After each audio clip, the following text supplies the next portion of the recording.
Right, so I've played with the idea of doing this before, but I think we've got to talk about Ben Whittaker and his recent performances, similar to what I did with Jared Anderson after he fought Riyad Miri. I'm going to go in now. I'm just gonna talk about how he's looking recently. Obviously, fairly highly touted Olympic silver medalist, good amateur. Was looking like he was doing it all right in the pros, right? But in his last couple of performances, he's kind of shown some holes and really showed, especially in this last one, maybe a bit of mental weakness. So I just kind of want to dive into this a bit because I feel like it's very interesting. And I said I was going to do it after that Aaron Echo fight, but I'm obviously doing it now. So, so this passing Saturday on the Dimitri Bivol or the Artur versus Dimitri Bivol undercard, he fought Liam Cameron, who's a very tough operator. Just went the distance with Lyndon Arthur, split decision. Many people thought he won that fight, and in his last performance, I kind of critiqued him on the showboating and how he kind of showed a lack of power. And I thought when he goes in there, it's a really kind of disciplined, tough operator who's going to walk forward and make it a really rough fight. I thought he would struggle. And I think the showboating to get him in trouble, he'd kind of get caught. There was no showboating in this fight, but the lack of power and maybe the kind of mental fragility, which is something I mentioned with Jared Anderson, but something I'm going to mention here, the mental fragility is kind of very, very present with him.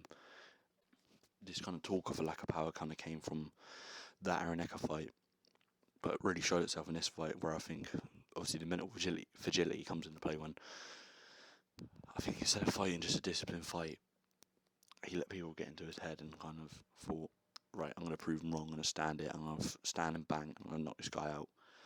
And that's Liam Cameron's fight, and he got kind of bullied, was on his way to probably getting stopped in that fight, right? And then today, some interesting news came out about this whole situation.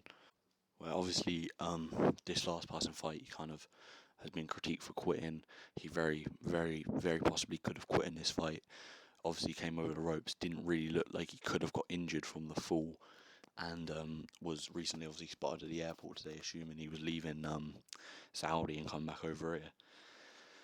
He apparently a fan wanted to take a picture of him or something, and apparently he smashed the fan's phone. He actually ran at the fan, which kind of disproves this whole leg injury thing, and it's just a bad look overall. But obviously, you want to talk about the fight itself, where he fought with a game plan of I'm just going to stand here and knock this guy out, and that's obviously not the guy he is. He's a technical boxer, right? He's not meant to stand there and let's just stand in the pocket and brawl and set my feet. And he's a kind of, if he is going to knock someone out, he's a kind of stay on the back foot, stay behind a jab and set traps kind of guy, in my opinion, if he has got knockout power in any capacity. Not that kind of fight. That fight he fought was stupid, and judging by how people think he was very lucky to get a draw, that's obviously true. So if I was him, I'm making changes. I'm not listening to the fans in that manner, right? I'm just going to do what makes me me, essentially. I scrap the showboating, of course. Even though he says that's kind of what he does, I do scrap showboating at this point. You're just going to have to knuckle down, take it serious. If I'm him, you look at someone like Ricky Hatton in the past, who was,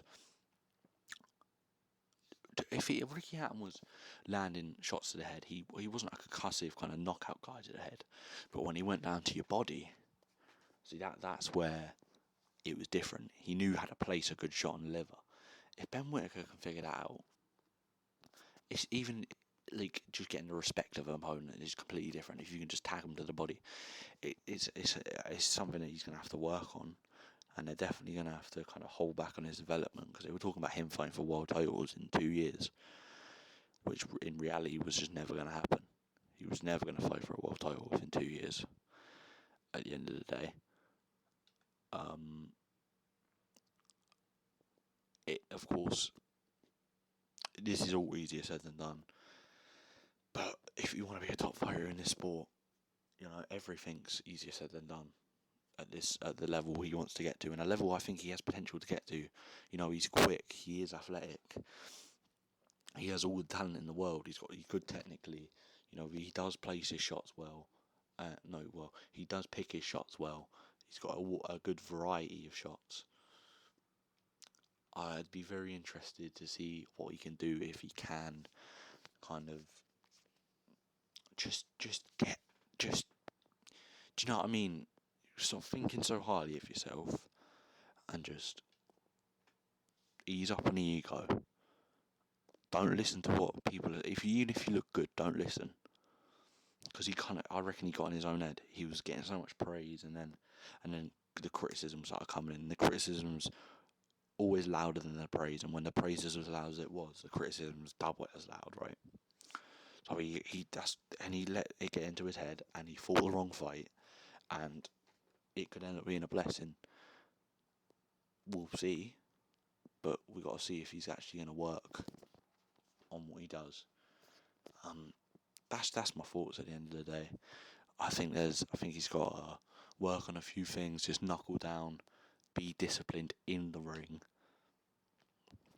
and maybe work on some body shots, because that's going to get the respect of your opponent. If you place a good liver shot well, you can stop an opponent. You know what I mean? Just do what you're good at. Be an outboxer. Do you know what I mean? You can be an entertaining kind of back foot fighter. Dimitri Bivol, for example, is an outboxer, but he's entertaining in my opinion. Sonny Edwards, another one. There's Tyson Fury. Primarily kind of recent times hasn't been, but it's even in the Usyk fight was on the back foot. There's plenty of entertaining fighters over the years, you know. So I'm excited to see. Where he. But I'm kind of curious to see where he goes from here, right? Because I do think he can reach the elite levels, and not with the way he is now, though. Obviously, that's kind of the point of the video. But I hope this wasn't too much of a mess. I am working on that big video about who really won, Dimitri Bivol or Bertabayev.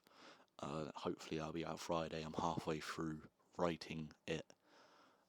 It's going to be really well edited. It's going to be really well put together. It's a lot of hard work, but I'm trying to get it done. Halfway through. I'm basically a quarter of the way through the videos in a whole, but halfway through the script. So I'm going to leave you with a bit of this undisputed gameplay, because that's just kind of what I do in the background of these videos. Goodbye.